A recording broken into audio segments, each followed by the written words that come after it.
Olá pessoal, mais uma vez de volta. Vamos falar com o nosso Deus. Hoje a palavra do Senhor Jesus está lá em Efésios capítulo 4, versículo de 1 a 3. Vamos contextualizar esse versículo para que possamos entender que Deus quer falar comigo, com você nesta manhã, tarde e noite, onde você estiver assistindo esse vídeo.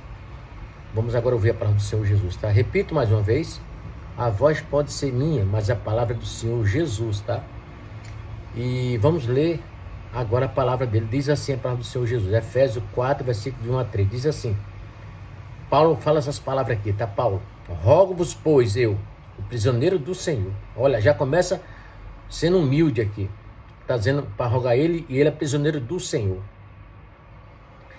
Que andais de modo digno da vocação com quem foste chamado, com toda a humildade e mansidão, e com longanimidade, suportáveis uns aos outros em amor, procurando guardar a unidade do Espírito Santo pelo vínculo da paz. Que bom! Mas nesse contexto aqui, o apóstolo Paulo escreveu a carta aos cristãos de Éfeso quando estavam presos, porque ele estava preso, amado. Estava ficando essa carta, ele estava preso. Nos 3 primeiros capítulos, na verdade, ele ensina as grandes verdades do Evangelho: a salvação pela graça, a união entre judeus, gentios e riquezas e espirituais e em Cristo. A partir do capítulo 4, Paulo passa a mostrar como essas verdades devem transformar a vida de um cristão. Então, agora vamos entender exatamente isso, o que é que ele está falando aqui, o que é que transforma a minha vida e a sua como cristão. No versículo 1, quando ele fala desde modo digno da vocação, Paulo faz um apelo.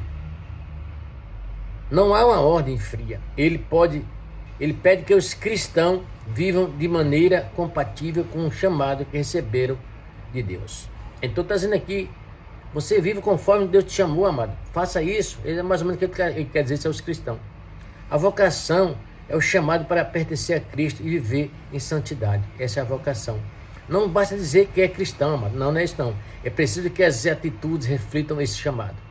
Então, você dizer que é um cristão, porque o que é que acontece? Eu não uso a palavra crente nem evangélico, porque isso é muito banalizado, essa palavra é muito banalizada. Eu uso cristão. Então, se o cristão, quando ele é chamado, ele tem que realmente viver como tal. Precisa que suas atitudes, reflita esse chamado. Suas atitudes, ações, tem que refletir esse chamado. A vida diária deve demonstrar o caráter de Jesus. O cristão verdadeiro tem que ser isso aí, tá?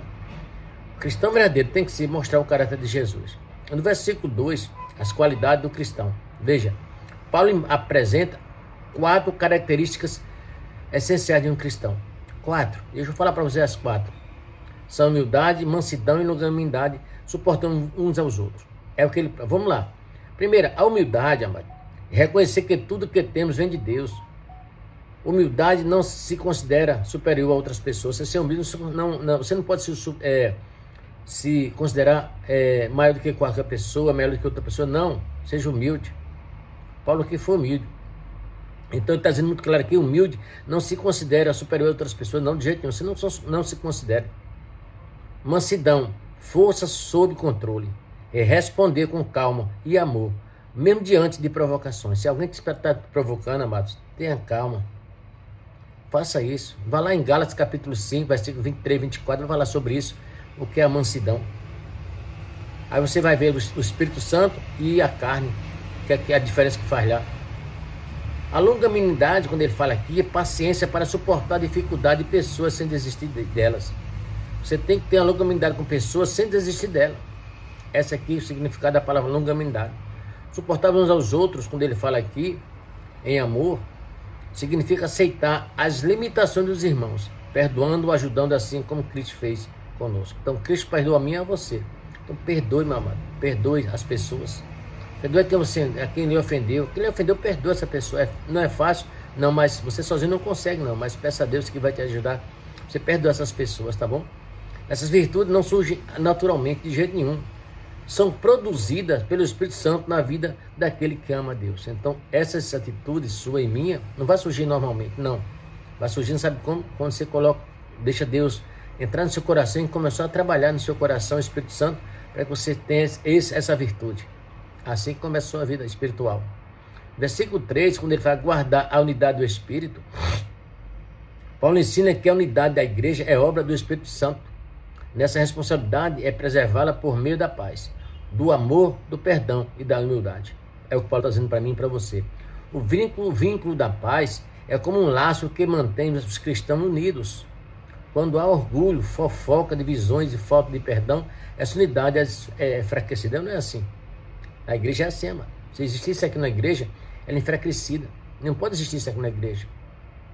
A aplicação para a nossa vida desse versículo que eu aprendi, na verdade, eu tirei 4 lições desse versículo aqui, que eu acabei de contextualizar. 4 versículos. 4 lições, melhor dizendo.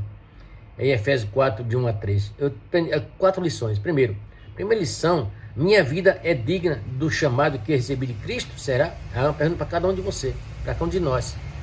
Será que nós somos dignos do chamado que Cristo nos chamou? Nós somos dignos disso? Segunda resposta, segunda pergunta. Tenho sido humilde ou orgulhoso? A pergunta, será que eu tenho sido humilde? Eu estou sendo humilde ou estou sendo orgulhoso? É uma lição. A terceira lição, será que eu tenho tratado as pessoas com mansidão e paciência? Será que eu tenho isso? Reflita nessas perguntas. E a quarta lição, estou promovendo a paz, a unidade na igreja e a família? Será que eu estou fazendo isso? São perguntas para que possamos meditar e refletir nessas perguntas, desse versículo bíblico aqui. O verdadeiro cristão, amados, não demonstra apenas conhecimento da Bíblia. Não é isso que ele está falando, não. Ele não vai demonstrar só conhecimento bíblico. Não adianta você ser um conhecedor da Bíblia e não ser um cristão de verdade. Mas revele o caráter de Cristo em suas palavras, atitudes e relacionamento. Então você vai ter que mostrar nas suas atitudes e relacionamento o caráter de Deus. Aí sim você é um cristão de verdade.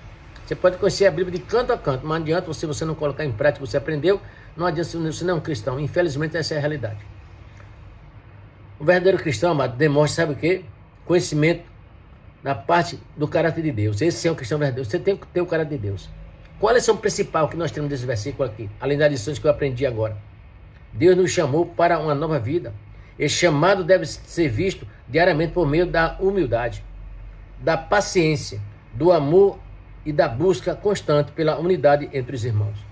Essas atitudes glorificam a Deus e testemunham o poder transformador do Evangelho. Então, amados, aqui é uma lição para mim e para você, tá? É uma lição muito forte, mas que possamos colocar em prática na nossa vida. Que Deus abençoe você. Que Deus possa colocar no seu coração exatamente o que a gente acabou de ler aqui agora, para que possamos colocar em prática na nossa vida. Não adianta ser um cristão da Bíblia 24 horas, aprender a Bíblia e tal, mas não ser verdadeiramente ter o caráter de Deus.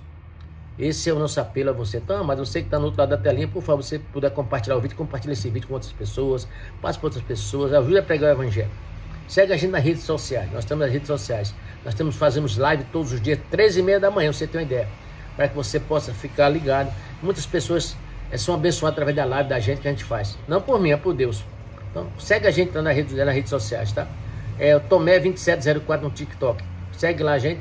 Também temos também Antônio Estevão 2010 lá no Instagram da gente. E também temos também no YouTube. Você coloca lá @ATturismo. Você vai encontrar nosso canal lá no YouTube, tá bom? Tem todas essas redes sociais para a gente pregar o Evangelho, tá bom? Deus abençoe você, fica com Deus e até a próxima.